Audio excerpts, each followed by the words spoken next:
믿음이 살아있으시면 아멘 합시다. 여러분, 성도는 믿음이 살아있어야 돼요. 산 믿음의 역동성이 성도들의 삶 속에서 확인되어야 됩니다. 오늘 예배가 살아있는 예배가 되려면 성도들의 믿음이 살아있으면 예배가 살아있음이 확인됩니다. 오늘 우리 이 예배가 살아있는 예배로 하나님께 영광 돌려지기를 간절히 바랍니다. 히브리서 11장 1절에서 믿음은 바란 것들의 실상이요 보이지 않는 것들의 증거라고 말합니다. 그리고 6절에서는 믿음이 없이는 하나님을 기쁘시게 못한다라고 말합니다. 여러분, 믿음의 사람입니까? 여러분의 믿음이 살아있습니까? 놀라운 것은 우리가 믿음은 결코 감출 수가 없다는 겁니다. 우리가 믿음을 가지고 있으면 그 믿음은 어떤 모습으로든지 우리에게서 드러난다는 겁니다. 때로는 말 속에서, 때로는 행동 속에서 그 믿음의 모습이 드러난다는 거예요. 오늘 우리는 우리에게서 드러나는 믿음이 정말 살아있는 믿음인가, 역동적인 하나님의 은혜가 있는 그런 믿음인가 하는 것을 함께 들여다볼 필요가 있습니다. 믿음의 조상 아브라함, 하나님께서 믿음이 있다라고 인정하셨습니다. 하나님께서 아브라함에게 아들 이삭을 모리아에 있는 한 산에서 내게 바쳐라 할 때에 아브라함은 믿음으로 떠납니다. 아침에 일찍 일어나서 사흘길을 말없이 걸어갑니다. 그리고 하나님이 지시한 곳에서 이삭을 묻고 번제로 드리려고 할 때에 그가 든 칼을 하나님이 붙드시고 아브라함아 내가 얼마나 나를 경외하는지를 이제 알겠다라고 하시면서 옆을 봐라라고 말씀하십니다. 그때 보니까 거기에 순양이 가시덤불에 걸려있는 것을 봅니다. 그때 아브라함이 여호와 이레다라고 고백을 합니다. 여호와께서 미리 준비하셨구나. 여러분, 아브라함의 삶의 그 믿음이 그의 행동 속에서 그리고 그의 언어의 고백 속에서 확인이 됩니다. 여러분, 베드로가 물 위로 걸어오시는 예수님에게 그렇게 말해요. 주여, 나로 물 위로 걷게 하소서. 내게도 주님처럼 물 위로 걸을 수 있는 은혜를 달라고 말합니다. 주님께서 오라 하십니다. 그 말을 듣자 베드로가 거침없이 물 위로 뛰어내립니다. 그런데 놀랍게도 베드로도 주님처럼 걷습니다. 그런 베드로에게 어느 날 주님이 너희는 나를 누구라고 생각하느냐라고 물으십니다. 그 주님의 질문에 베드로가 주는 그리스도시요 살아계신 하나님의 아들이라고 고백합니다. 그 고백을 들으시고 예수님께서 베드로를 크게 칭찬하십니다. 베드로가 주님을 모른다고 세 번씩이나 부인했지만 그의 삶 속에서 진정 살아있는 믿음의 그 모습을 드러낸 본문들을 읽을 수가 있습니다. 여러분, 믿음은 등경 위에 올려진 등잔처럼 결코 감춰질 수가 없습니다. 여러분의 믿음은 반드시 여러분의 삶 속에서 여러분의 말이나 여러분의 행동으로 반드시 드러나게 돼 있어요.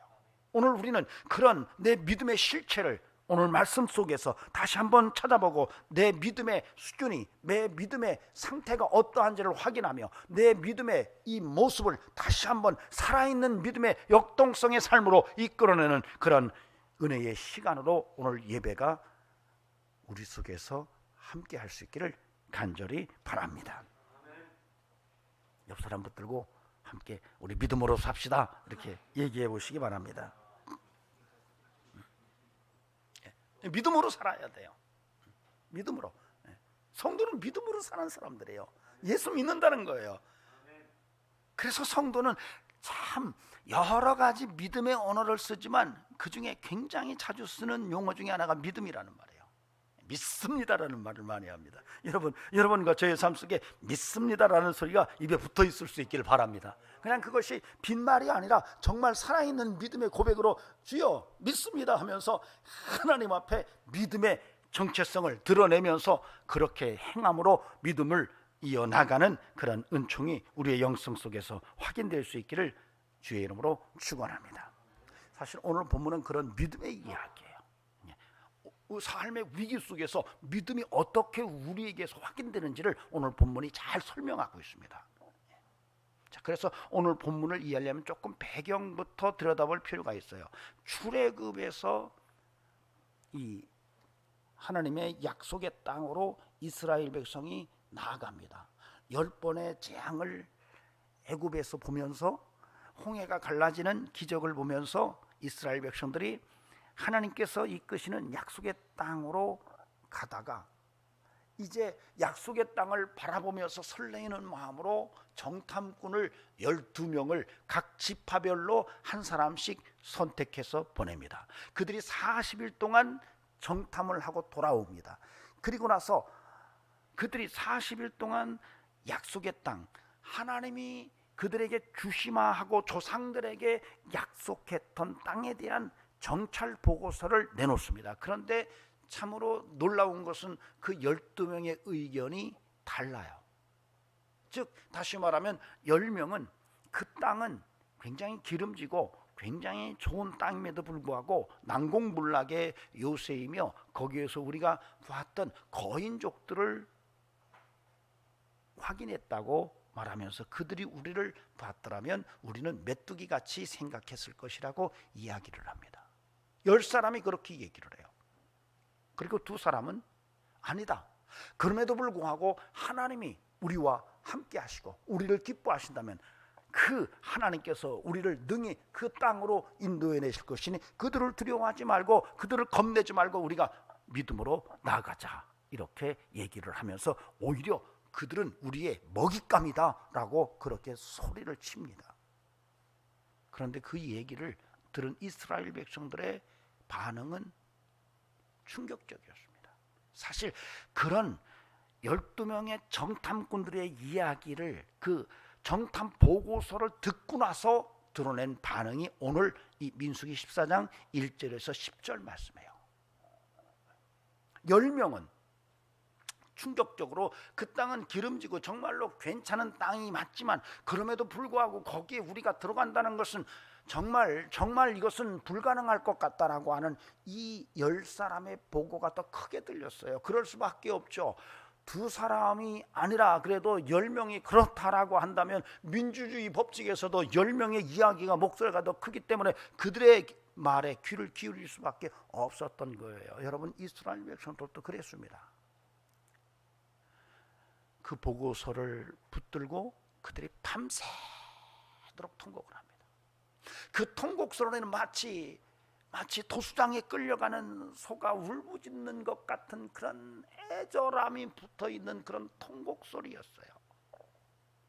그렇게 밤새도록 통곡을 한 후에 그들이 아론과 모세를 원망합니다. 그리고 하나님에게 불평을 털어놓습니다. 어째요 하나님이 우리를 여기까지 인도하시고 차라리 광야에서, 아니 차라리 애굽에서 죽었더라면 좋을 뻔했는데 왜 우리를 이곳까지 이끌어내서 이 가나안 땅, 그 땅으로 보내 거기서 우리 처자식을 죽이려고 하느냐. 차라리 우리가 다시 애굽으로 돌아가자. 우리가 한 지휘자를 앞세워서 세워서 다시 돌아가자라고 이야기를 합니다. 그런 과정 속에서 모세와 아론이 갑자기 이스라엘 백성 앞에 엎드립니다. 근데 그 모습이 너무 이상한 거예요. 온 백성들은 소리를 지르고 모세와 아론을 원망하고 하나님에게 불평을 털어놓고 다시 애굽으로 돌아가자 막 소리를 치는데 그들 앞에서 아론과 모세가 털썩 엎드리고 있는 이 모습을 본 2젊은이가 바로 여호수아와 갈렙이었어요. 이 2젊은이는 그들도 정탐꾼으로 뽑혀서 40일 동안 그 약속의 땅을 직접 보고 왔던 2 청년이에요. 그런데 그 모습이 너무나도 이상해서 소리를 지르면서 자기들의 옷을 찢고 그리고 나가서 그렇게 외칩니다. 이게 무슨 일이냐? 여호와께서 우리와 함께 하신다면 우리가 능히 그 땅에 들어갈 것이고 그들을 두려워할 이유가 없을 것이며 오히려 그들은 우리의 먹잇감이니 우리가 하나님을 믿고 나아가자라고 그렇게 외칩니다. 그 두 청년의 외침 소리를 들은 이스라엘 백성들이 돌을 집어드는 겁니다. 돌로 쳐 죽이려고. 상황이 굉장히 급박하게 돌아갈 때 하나님의 영광 카보드 야훼가 그 이스라엘 백성에게 확 내리게 됩니다. 이것이 오늘 우리가 읽은 본문의 내용입니다. 이 본문은 사실은 굉장히 계층처럼, 시루떡 계층처럼 이렇게 평행하는 이런 구조로 쓰여졌어요. 그러니까 1절에서 4절의 내용을 하나로 묻고 5절 보고 그 다음에 6절에서 9절을 보고 그 다음에 10절을 보면은 내용들이 이렇게 한 켜 이렇게 나눠져 있는 것을 확인할 수가 있어요. 그럼에도 불구하고 이 한 켜의 내용들이 서로 평행하면서 서로 대조적인 그런 문장 구조를 가지고 있습니다. 1절에서 4절에서는 우리가 이것을 A라고 본다면 여기에서는 이스라엘 백성들이 통곡한 후에 모세와 아론을 원망하고 하나님께 불평하면서 애굽으로 돌아가자고 막 외치는 이스라엘 백성들의 절규가 나옵니다. 그리고 이 1절과 4절과 서로 대꾸가 되는 이런 평행 구절이 6절에서 9절입니다. 여기서는 여호수아와 갈렙이 아니다라고 하면서 막 그 이스라엘 백성들을 향하여 하나님을 믿고 믿음으로 나가자라고 얘기를 막 하는 이런 내용들이 기록되어 있습니다. 그리고 그 사이에 끼어있는 5절과 10절은 행동이 나옵니다. 모세와 아론이 이스라엘 백성의 그런 모습 속에서 털썩하고 엎드리는 모습이 나와요. 그리고 10절에서는 이스라엘 백성들이 여호수아와 갈렙이 막 우리는 할 수 있다, 가자, 그들은 우리의 먹잇감이다라고 막 얘기할 때에 돌을 들어서 이것들을 쳐 죽여라고 하는 이런 행동이 나옵니다. 그런데 이런 본문 속에서 우리가 한 가지는 짚고 넘어갈 필요가 있는데, 사실은 이 모세와 아론이 왜 엎드렸을까라고 하는 거예요.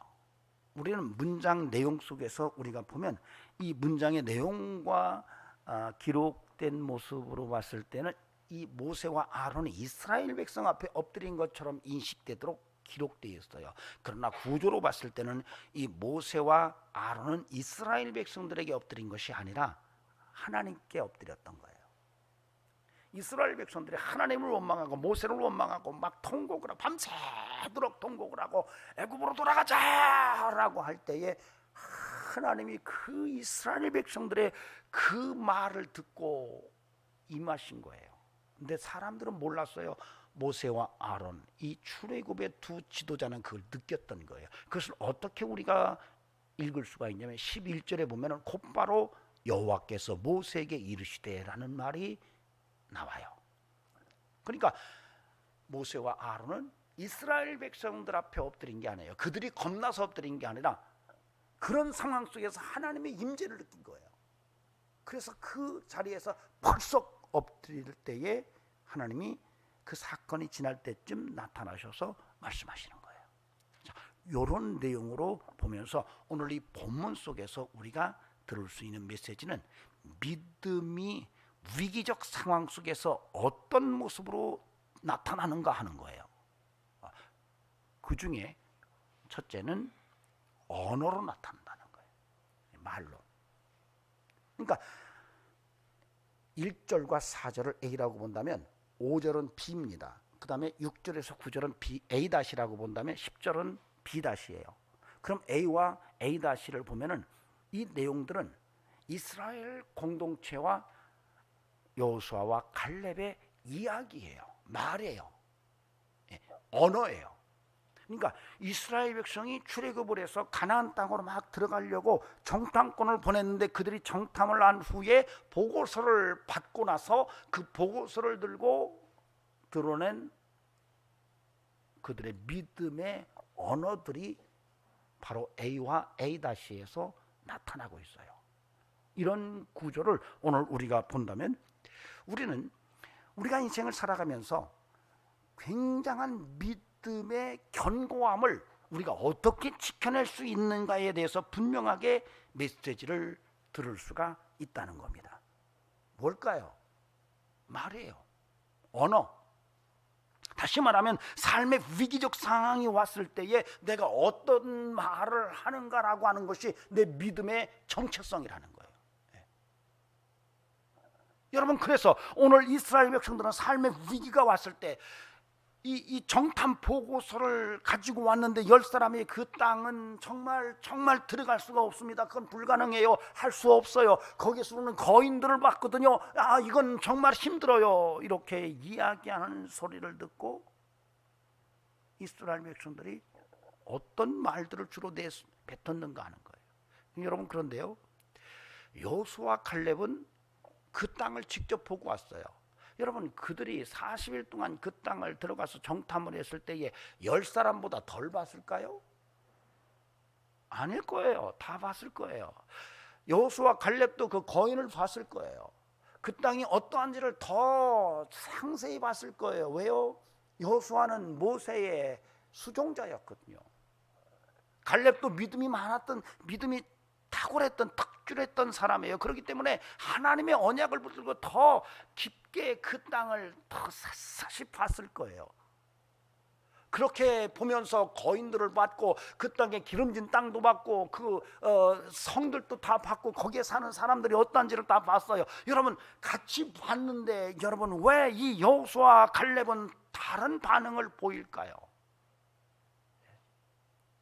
오늘 1절에서 4절은 이스라엘 백성들이 보고서, 10명의 보고서의 마음을 빼앗겨서 그 다음에 쏟아 놓는 말이 여러분 부정의 언어들이에요. 여러분, 할 수 없다는 얘기예요. 우리는 못 들어간다는 얘기예요. 그들의 보고한 그대로, 야, 우리가 다시 애굽으로 돌아가는 게 좋겠다. 차라리 광야에서 죽었더라면, 차라리 애굽에서 우리가 죽었더라면 그것이 차라리 나을 뻔했었어. 이렇게 이야기를 하고 있다는 거, 위기 속에서. 여러분, 이것이 바로 이스라엘 백성들의 믿음의 현조소였던 거예요.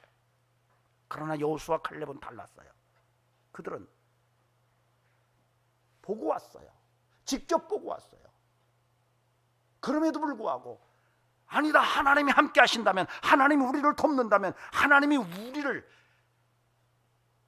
임마누엘 하신다면 우리는 그 땅에 들어가 성공적인 나라를 세울 수 있을 것이다. 그들은 거인들이지만은 그들은 우리의 먹잇감이다라고 그렇게 외쳤던 여호수아 갈렙은 바로 그들의 믿음의 전주소를 그렇게 언어로 표현했던 거예요.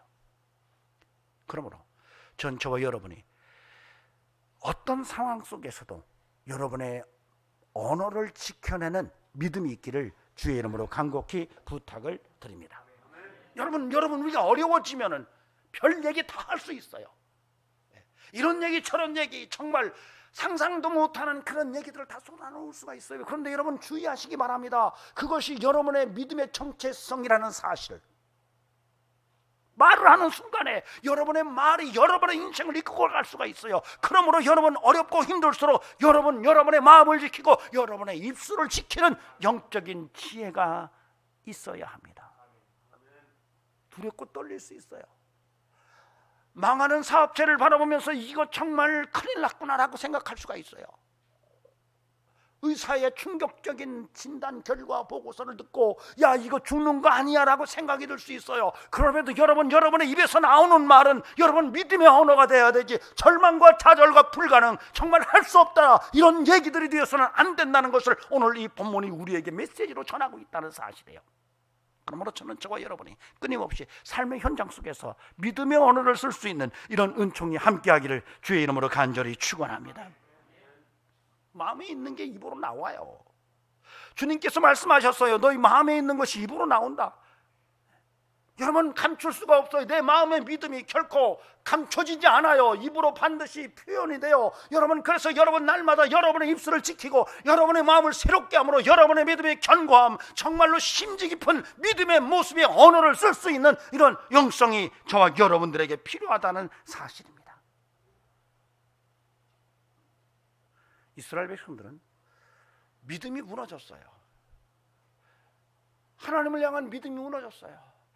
정탐 보고서를 듣고 나서 완전히 마음이 녹아내렸어요. 밤새도록 통곡을 했어요. 마음이 무너졌어요. 마음이 무너졌어요. 믿음이 무너졌어요. 말이 무너졌어요. 같이 가는 거예요. 마음이 무너지니 언어가 무너지는 거예요. 여러분, 이걸 잘 지켜낼 수 있는 영성이 오늘 우리들에게 필요하다는 얘기입니다. 전 저와 여러분에게 끊임없이 다가오는 삶의 위기 속에서 여러분의 말에 믿음이 담겨 있기를 주의 이름으로 간절히 축원합니다. 믿음이 묻어있는 언어를 쓸 수 있기를 바랍니다. 정말로 믿음의 언어를 쓸 수 있는 이런 지혜, 영적인 견고함이 저와 여러분의 신앙의 모습이기를 주의 이름으로 축원합니다. 그런데요, 위기 속에서만이 아닙니다. 위기 속에서만이 아니에요. 일상의 삶 속에서도 우리 언어는 늘 조심스러워요. 왜요? 여러분, 민수기 14장 오늘 읽은 28절에 가면 하나님께서 이스라엘 백성들이 이러한 모습을 다 보시고 다 들으시고 이렇게 말씀하세요. 그래, 내가 너희의 말한 대로 너희에게 행하리라. 여러분, 우리 속담에 말이 씨가 된다 이런 얘기를 해요. 여러분, 우리가 인생을 살아가면서 굉장히 주의해야 되는 것이 이런 말이에요. 위기 속에서 하는 말뿐만 아니라 일상의 삶 속에서 우리가 어떤 말을 쓰느냐 하는 것은 굉장히 중요한 거예요. 저는 그러므로 저와 여러분의 삶에 끊임없이 지혜의 언어를 쓸 수 있고 믿음의 언어를 쓸 수 있는 이런 은총이 함께 하기를 바랍니다. 여러분, 말에 매직이 있어요. 우리가 언어의 마술사라는 말들을 하는 이유가 말을 들으면 참 마음이라는 게 희한하게 또 움직입니다. 그래서 말이라는 게 굉장한 힘을 가지고 있어요. 우리가 말을 쓰는 순간에 그 말이 일한다. 이건 사실은 이 의미론을 연구하는 화용론자들에 의해서 주장하는 여러 가지 이론들이 많습니다. 말을 했을 때 그 말이 그냥 있겠느냐? 아니다. 그 말이 있을 때 그 말이 그냥 그대로 실제로 삶 속에서 역할을 말이 한다. 이렇게 얘기를 해요. 그렇죠? 말이 하죠? 그래서 여러분, 아 다르고 어 다른 거예요. 집사가 다르고 잡사가 다른 거예요. 목사가 다르고 먹사가 다른 거예요. 여러분, 그래서 우리가 말을 참 잘해야 합니다. 죽고 사는 것이 혀의 권세에 달렸다고 말했잖아요. 그래서 우리가 위기 속에서도 말 조심을 해야 되지만 일상의 삶 속에서도 말에 지혜가 있어야 돼요. 그래서 여러분, 지혜의 언어를 쓸 수 있는 이런 영성이 우리의 삶 속에 함께 할 수 있기를 바랍니다. 그래서 야고보 기자는 뭐라고 얘기해요? 말에 온전한 사람이 진짜 온전한 사람이다. 그런데 말은 큰 배의 키와 같고 산을 다 불태우는 불과 같다 이렇게 얘기하고 혀는 길들일 수가 없다라고 얘기해요. 참 쉽지 않은 게 말이라는 얘기를 하고 있는 거예요. 말 한마디 잘못했는데 온 나라가 그 말로 다 타요. 말 한마디 했는데 큰 배가 움직여요. 여러분, 이렇게 중요한 게 말이래요. 근데 그 말에 혀를 누구도 길들일 수가 없대요. 그럼에도 불구하고 우리는 말에 지혜를 가져야 돼요. 끊임없이 예수님 닮은 언어를 쓸 수 있어야 돼요. 믿음의 언어를 쓰고 지혜의 언어를 쓸 수 있는 이런 영성이 오늘 우리들에게 필요합니다. 저와 여러분에게 그런 은혜가 있기를 바랍니다. 얼마 전에 어느 목사님이 그래, 입벌구라고 그래요. 깜짝 놀라. 입벌구가 뭐였더니 입만 벌리면 구라래요. 참 웃었어요. 근데 요즘에 우리나라뿐만 아니라 세계적으로 입벌구들이 많은 것 같아요. 우리나라만이 아니에요. 전 세계적으로 뭐가 진짜고 뭐가 거짓인지 구분이 잘 안 돼요. 한참 듣고 보면 맞는 것 같은데 만 거짓말이에요.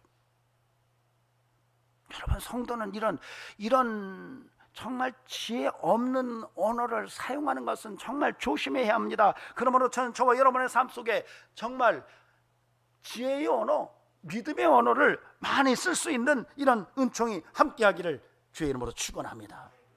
요즘에는 진정성이 없는 말들이 너무 많아요. 가끔 그러잖아요. 나중에 밥 한 끼 먹읍시다. 진짜입니까? 언제 한번 만납시다. 진짜예요? 비었어요. 사랑이라고 말해요. 근데 속이 비었어요. 사랑이라는 말이 너무 좋은데 너무나도 비어있는 사랑이 너무 많아요. 그래서 우리가 인생을 살아가면서 정말 언어의 진정성을 담고 언어의 믿음을 담고 언어의 지혜를 담은 이런 삶을 살아갈 때에 하나님께서 우리를 통해서 영광 받으시고 우리가 말한 대로 하나님이 들어주시며 하나님께서 그 일을 통해서 하나님의 살아계신 믿음을 확증시켜 주시리라고 믿습니다. 아멘.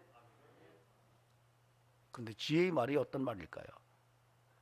사랑합니다라고 말하는 게 지혜의 말일까요? 제가 고민을 했어요. 그러다가 문득 그런 생각이 드는 거예요. 그래, 섬김의 말이구나. 예수님께서 말씀하세요. 나는 온유하고 겸손하다라고 말씀하세요. 나는 온유하고 겸손하다. 야, 예수님처럼 말하면 얼마나 좋을까? 그래, 온유하고 겸손하는 말이 뭘까?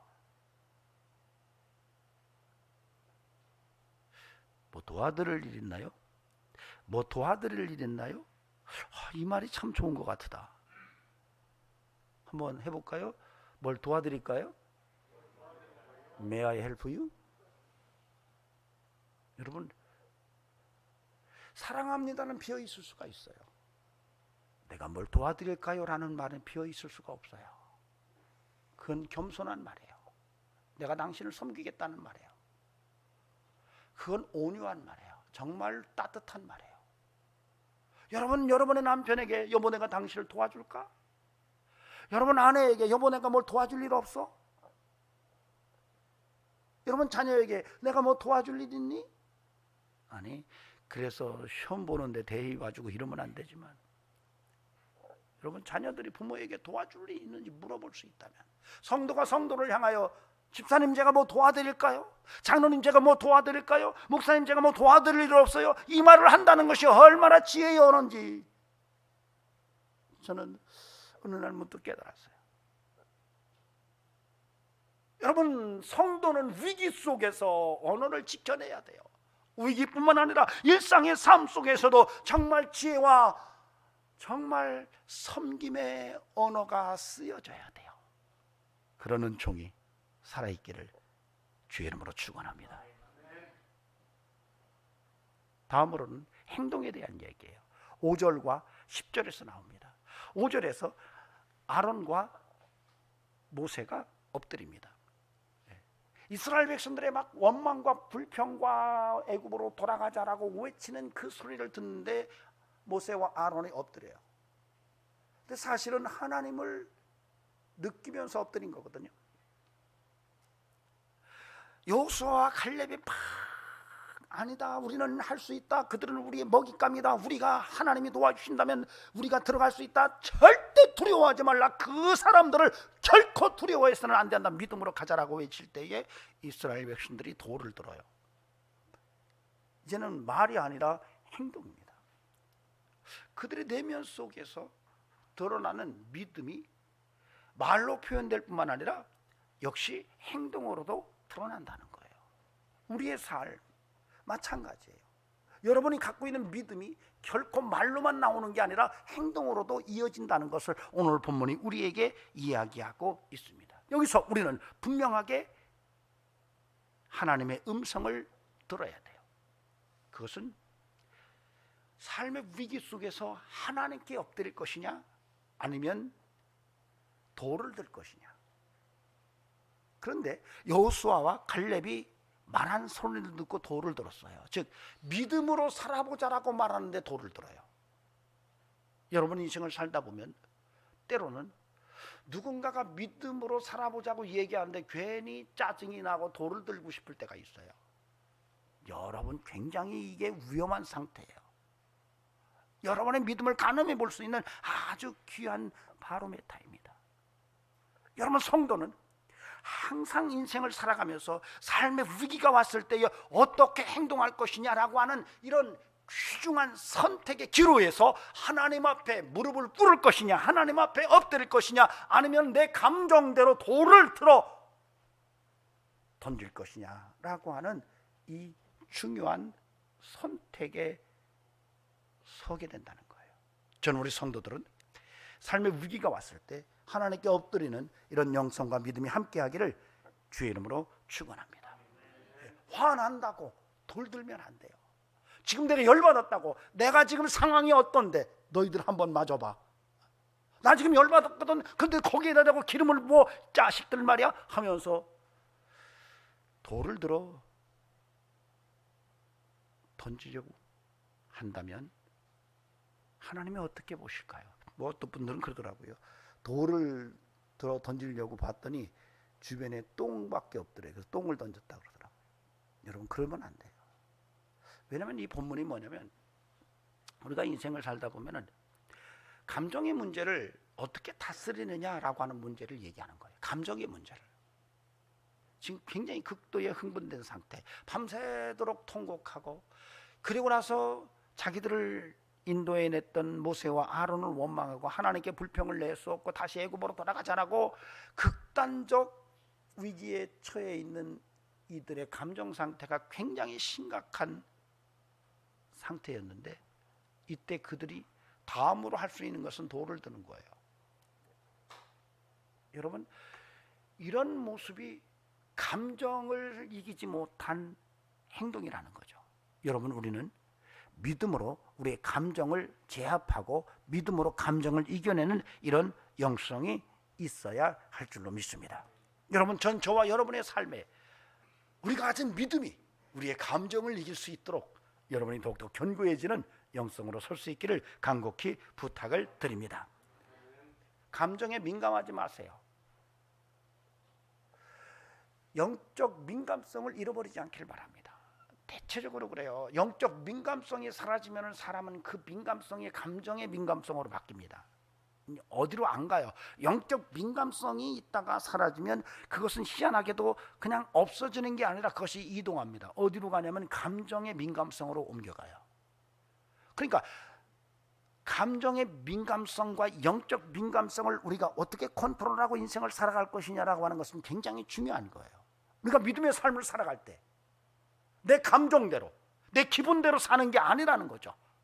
영적 민감성을 가지고 하나님의 뜻에 합당한 믿음의 삶을 살아가야 한다는 것을 오늘 본문이 우리에게 이야기하고 있어요. 우리가 믿음이 있다면 우리가 그 믿음으로 우리의 감정의 민감성을 믿음으로 이겨내고 영적 민감성의 삶을 살아가는 이런 성도가 돼야 할 줄로 믿습니다. 저 여러분에게 그런 능력이 함께하기를 바랍니다. 우리의 믿음으로 우리의 감정의 민감성을 이겨내고 영적 민감성으로 나아가는 이런 은혜가 저와 여러분의 삶 속에서 확인될 수 있기를 주의 이름으로 축원합니다. 대체적으로 제가 목회를 하면서 보면 영적 민감성을 잃어버리면 드러나는 게 있어요. 감정이 굉장히 민감해져요. 희한해요. 영적 민감성을 잃어버리면 그 다음에 감정이 굉장히 예민해져요. 그래서 꼭 와서 사인을 보내요, 목사한테. 교인이 영적 민감성을 상실하면 감정이 굉장히 예민해져가지고 그 감정이 예민한 것을 어디다 쏟아놓을 수가 없으니까 가족에다 쏟아놓고 주변에다 쏟아놓고 나중에 교회에 와서도 쏟아놔요. 그런데 그것이 목사가 느껴요. 그래서 여러분, 우리가 인생을 살아가면서 내 감정의 민감성을 믿음으로 제어하고 컨트롤하고 산다는 것은 굉장히 중요한 거예요. 오늘 본문은 그런 메시지를 우리에게 전하고 있는 거예요. 여러분, 우리가 살다 보면 많은 위기를 맞습니다. 이런 위기 저런 위기, 다양한 위기들이 마치 파도처럼 밀려와요. 흰남노 파도가 몰려오듯이 어떤 때는 충격적으로 밀려와요. 이럴 때마다 우리가 인생을 살아가면서 감정을 믿음으로 컨트롤하고 믿음으로 영적 민감성을 세워나가는 이런 성도가 돼야 할 줄로 믿습니다. 그래서 여러분, 믿음으로 나를 이기는 거예요.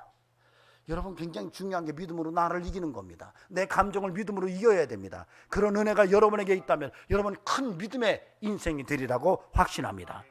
오늘 이 본문은 삶의 위기 속에서 너의 언어가 어떻게 드러나는지, 너의 믿음이 어떤 식으로 표출되는지, 삶의 위기 속에서 너의 행동이 어떤 모습으로 나타나는지를 우리에게 이야기하고 있어요.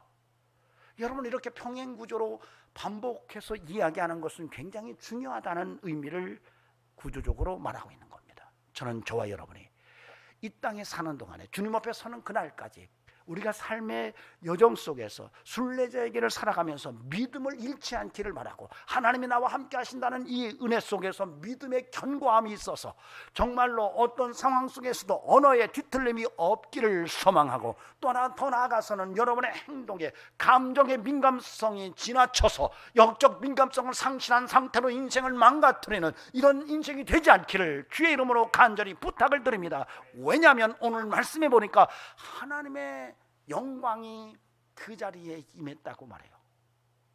여러분, 이 카보드 야훼, 하나님의 영광이 임했다는 것은 이중적인 의미를 갖고 있습니다.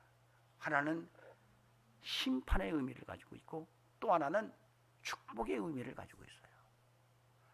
여러분, 하나님의 영광이 임했다는 것은 하나님이 편들어주는 자들에게는 축복이지만 하나님과 대적했던 자들에게는 심판이라는 사실을 오늘 본문은 우리에게 이야기하고 있어요. 이거 정말로 우리가 정말 바르게 봐야 돼요. 부탁드립니다.